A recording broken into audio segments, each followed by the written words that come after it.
In this video, I'm going to share 3 things that help me ride faster.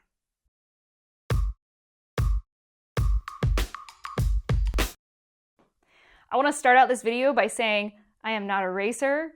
I ride for fun and I'm a mountain bike coach.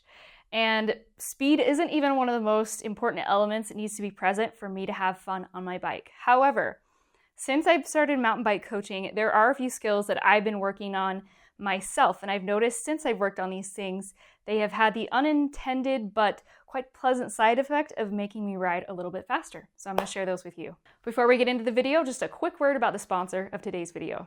I want to take a quick moment to tell you about the sponsor of today's video, CompetitiveCyclist.com. They're an online retailer and they carry the stuff you need across cycling disciplines. So whether you're looking for a frame, components, a complete bike, or maybe you want help creating your dream custom build, they've also got gear, apparel, all the goods. One of the recent items that I picked up is one of these Kuat Sherpa 2.0 bike racks. I love this. We already own one of these that's on another vehicle and wanted to get one on the other small vehicle we have. It's light, it's compact, it's a very user-friendly design.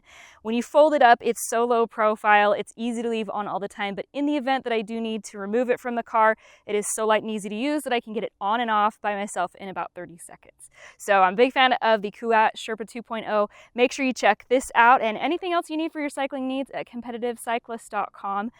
Use code DustyBetty15 and that will get you 15% off your first order. So big thanks to Competitive Cyclists for supporting what I do so I can keep bringing you guys videos. And thank you for watching and also supporting my channel. Let's get back to it. Tip number 1 is to look farther ahead. This is one of the first tips that we all get when we start mountain biking. You don't want to fixate on what's just in front of your tire. You want to be looking further down the trail. Now, I learned this when I first started riding, and even though I knew it in my head, I'm not always perfect at implementing it. In fact, sometimes when I ride down the trail with my husband, he can tell that I'm fixating, and then if I look up, he can instantly tell because my riding smooths out and speeds up slightly. So it really can make a big difference, and your brain just pieces sections of trail together much more smoothly if you allow yourself to look further down the trail and trust your peripheral to handle what's right in front of you. Now, even for us who've been riding for a while, I think it's always a good idea to be willing to look at how we're doing, and if there are tips that maybe we are aware of on a conscious level, but maybe that we're not doing a perfect job of implementing. And for me, looking ahead is definitely one of those. So there you have it. Tip number 1 is to look farther ahead. Tip number 2 is to practice your cornering technique. So if you have learned proper cornering technique, practice it frequently, brush up, set up some drills, sharpen those skills. If you haven't had some coaching around it, maybe consider working with a coach in person or watch some videos from a trusted coach. I really like Simon from Fluid Ride. His cornering videos are incredible, so I highly recommend checking those out. But dialing in your cornering technique will make you so much quicker. Really experienced riders who are great at cornering, it's on those corners that they put a ton of distance between them and whoever is riding behind them. Cornering is also one of those skills that is good to constantly be working on no matter where you are at in your mountain biking journey. Even pro racers are practicing cornering technique. I'm not going to turn this video into a comprehensive tutorial on cornering, but I did want to give you 3 elements to focus on with your cornering as you work on tightening up your cornering technique to improve speed. The first one is as you approach a corner to get into that low ready position on the bike. We're going to need to have some range of motion side to side as we get into the corner. And if you're perched up too high on the bike, it's really hard to have that kind of range of motion. So get into that low ready position as you approach the corner. The second thing I want you to work on is that bike body separation. So as we go into a corner, we're leaning the bike toward the inside of the turn. But if it's a flat turn that doesn't have a berm, you don't want to just lean with the bike. You want to keep your body upright and dump the bike. That's where the bike body separation comes in. I've got a little visual for you guys here. So when we're just riding down the trail in a straight line, our center of gravity goes straight down the tire into these little nubs here into the ground. Great, perfect for traction. Let's say that we're taking a corner though, a flat corner in particular, and we're going to lean that bike toward the inside of the turn. If we remain with our weight just centered over the tire and kind of lean with the bike, what's going to happen is that's going to push our weight straight down through the tire and right here. But if we're pushing weight into these two little nubs and there's no ground underneath it, it's going to push the bike out from underneath us. That's when we have those washouts on corners. So instead, what we want to do on these kinds of flat corners is we want to lean the bike into the turn, but keep our body more upright. So we're keeping our body more centered over here. And what that's going to do is send our weight through the tire more into the cornering nub. So our weight's going into that cornering nub, which is going to give us the grip we need as we get through the turn so we don't have those washouts. So just to make that really clear, flat turn, if there's no berm to push into, you don't want to lean with the bike. You want to lean the bike and keep your body upright over it instead of this. Yeah, makes sense? Cool.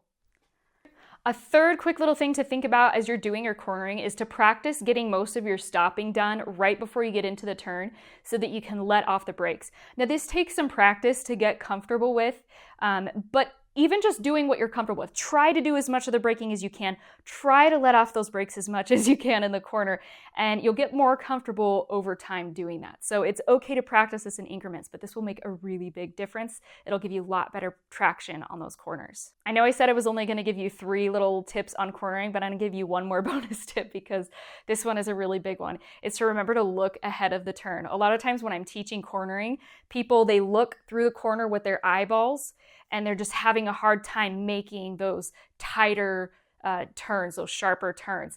But as soon as I tell them, turn your whole head, look over your shoulder, all of a sudden they can lock into that turn, and it's like they're being sucked right through it with a laser beam. So that would be the other one, is to make sure you are looking all the way ahead of the turn toward your exit as soon as you can, and allow that to really suck your body through the cornering.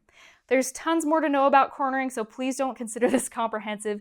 Get some coaching, maybe watch some other videos from good coaches on that, but that is tip number 2, is to button up your cornering technique. The third and final tip I want to share with you guys that has helped me ride faster is reducing the amount of comfort braking I do out on the trail. Now, to some riders, they're going to be like, what the heck is comfort braking? But I think to people who have a more cautious personality like I do, you're going to be like, oh my gosh, I totally get this.